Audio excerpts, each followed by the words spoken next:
Electric machines are the most important devices in our world due to their efficiency and simple conversion of power.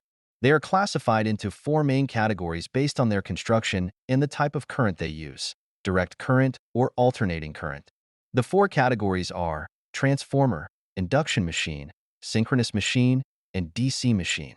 These are all types of electric machines because they operate in different modes depending on their use. For example, an electric machine can function as a motor, a generator, or a brake. Let's take the induction motor as an example. Do I want it to work in motor mode, generator mode, or brake mode? When functioning as a motor, the machine converts electrical power into mechanical power, producing torque and speed. In generator mode, the process is reversed. If I rotate the machine's shaft, which means the machine receives mechanical power, it will generate electrical power.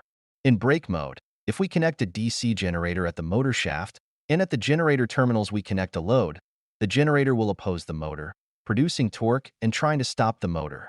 During this process, the load, resistors, will heat up. Therefore, brake mode transforms the mechanical power into heat, similar to how car brakes work, where the discs heat up during braking.